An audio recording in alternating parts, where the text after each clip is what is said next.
केंद्र सरकार advocate bill में बदलाव को तैयार हो गई है। कानून मंत्री अर्जुन राम मेघवाल ने वकीलों को आश्वासन दिया है कि बिल को अंतिम रूप देने से पहले सरकार सभी मुद्दों की अच्छी तरह से जांच करेगी और जरूरी कदम उठाएगी।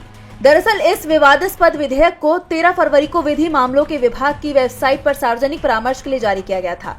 जैसे ही ये बिल सामने आया, वकीलों में इसे लेकर गुस्सा दिखाई दिया। बिल का विरोध दिल्ली से शुरू होकर उत्तर प्रदेश, मध्य प्रदेश समेत देश के 14 से अधिक राज्यों में फैल चुका था। बार काउंसिल ऑफ इंडिया यानी कि BCI ने केंद्र सरकार से इस बिल को वापस लेने की मांग की थी। वकीलों के फैलते विरोध के बाद सरकार ने बिल के ड्राफ्ट में ही बदलाव की बात मान ली है। कानून मंत्रालय ने BCI को भेजे अपने पत्र में कहा है कि उनकी चिंताओं का ध्यान रखा जाएगा। जो फीडबैक प्राप्त हुए हैं उसके बाद अब एडवोकेट बिल का मसौदा नए सिरे से तैयार किया जाएगा। केंद्र के इस रुख के बाद अब BCI ने भी वकीलों और बार निकायों से आगे विरोध प्रदर्शन और हड़ताल से दूर रहने की अपील की है। BCI ने कहा कि केंद्रीय कानून मंत्री अर्जुन राम मेघवाल ने आश्वासन दिया है कि विधेयक को अंतिम रूप देने से पहले सभी विवादास्पद मुद्दों की जांच की जाएगी।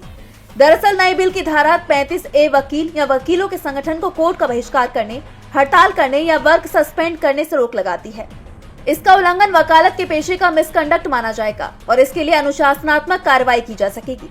इसके अलावा बिल में एक नई धारा 33A जोड़ी गई है। इसके मुताबिक अदालतों, ट्रिब्यूनल और अन्य प्राधिकरणों में वकालत करने वाले सभी वकीलों को उस बार एसोसिएशन में पंजीकरण कराना होगा जहां पर वो वकालत की प्रैक्टिस करते हैं। शहर बदलने पर वकील को 30 दिन के अंदर बार एसोसिएशन को बताना होगा। कोई वकील एक से ज्यादा बार एसोसिएशन का सदस्य नहीं हो सकेगा। वकील को केवल एक ही बार एसोसिएशन में मतदान करने की अनुमति होगी। इससे वकील उनकी आजादी और वोट के अधिकार में केंद्र का दखल मान रहे हैं। DB लाइव की रिपोर्ट।